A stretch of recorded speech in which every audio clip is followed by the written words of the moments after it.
Hi friends, ఈరోజు అయితే మంచి రోటి పచ్చడి చేసి చూపిస్తాను నా స్టైల్లో.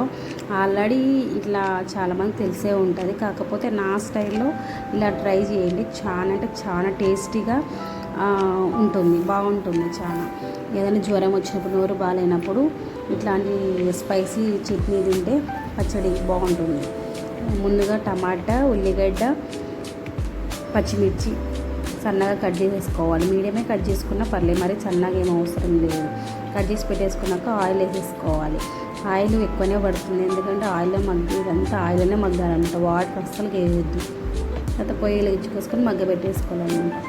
బాగా మగ్గబెట్టేసుకొని అప్పుడప్పుడు కలుపుకుంటూ మగ్గబెట్టేసుకోవాలి, లేదంటే మాడిపోతుంది అన్నమాట, అడుగు అంటేస్తుంది.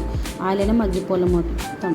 ఆయిల్ మగ్గితే ఒక 2 days అయినా ఉంటుంది చట్నీ, బాగుంటుంది, బాగా అనిపిస్తుంది టేస్ట్ అయితే. ఇలా ఆయిల్లోనే మగ్గినామనుకో, ఎక్కువ సిమ్లోనే పెట్టుకోవాలి. ఫుల్ పెట్టేస్తే మాడిపోతుంది అనమాట. సిమ్లోనే బాగా మగ్గించేసుకోవాలి. ఆయిల్ ఉంటుంది కాబట్టి పెద్దగా అయితే మాడిపోదు. అప్పుడప్పుడు కలుపుకుంటూ ఉంటే సరిపోతుంది అనమాట, ఏం కాదు.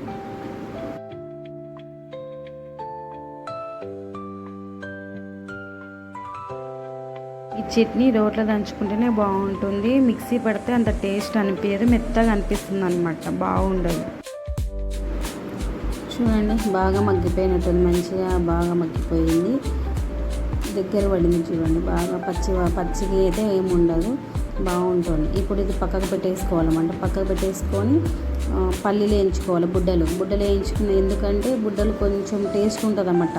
ఎత్తిగా దంచుకుంటే అంత బాగోదు, కొంచెం స్పైసీనెస్ తగ్గిస్తుంది, టేస్ట్ కూడా బాగా అనిపిస్తుంది. ఆ బుడ్డలు వేగలోపల మనం వెల్లుల్లి తుప్పలు తీసి పక్క పెట్టేసుకోవాలి. బుడ్డలు కొంచెం దూరగా వేగి బాగా సిమ్లోనే కాల్చేసుకోవాలన్నమాట. తర్వాతకి చల్లగా పక్క పెట్టేసుకోవాలి, చల్లగడానికి. చల్లగైన తర్వాత మనం దంచేసుకున్నాం అనమాట. చల్లగా అయిపోయింది. ఫస్ట్ వెల్లుల్లి వేసుకొని, ఎల్లిపాయలు వేసుకొని దంచేసుకోవాలి, లేదంటే అది మధ్యలో వేసినామనుకో ఎల్లిపాయలు మెరగవన్నమాట. తర్వాతకి ఇవి కొంచెం కచ్చపచ్చ దంచేసిన తర్వాత బుడ్డలు వేసేసుకోవాలి. బుడ్డలు వేసి కొంచెం బాగా మెత్తగా దంచేసుకోవాలి. తగినంత వేసుకోవాలి, ఎక్కువ వేసుకోకూడదు. బుడ్డలు ఎక్కువ వేస్తే కూడా టేస్ట్ ఉండదు, స్పైసీ ఏమి ఉండదు అన్నమాట చట్నీ అనేది. కొంచెం బాగా బరకగా దంచేసుకోవాలి బుడ్డలు. ఎలాగో మనం చట్నీ వేసేస్తాం కాబట్టి అవి మెరిగిపోతాయి అన్నమాట. ఇందులో ఎల్లిపాయలు కంపల్సరీ వేయాలి, ఎల్లిపాయలు టేస్ట్ అనిపిస్తుంది. పచ్చి ఎల్లిపాయలు వేయాలి, ఆయిల్లో మగ్గనివ్వకూడదు ఎల్లిపాయలు.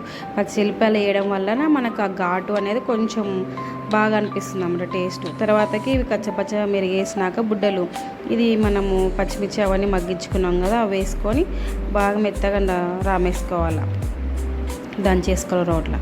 తర్వాత తగినంత సాల్ట్, నేను ఒకటేసారి వేస్తున్నా, మీరు చూసుకొని వేసేసుకోవచ్చు అనమాట. లావు ఉప్పు వేస్తున్నా, సన్న ఉప్పు అయితే వేయడం లేదు.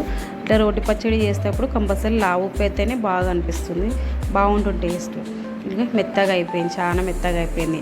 మరీ ఎక్కువ మెత్తగా అంటే కూడా బాగుండదు, ఇట్లా కొంచెం బరకగా ఉంటేనే బాగుంటుంది రోటి పచ్చడి అనమాట.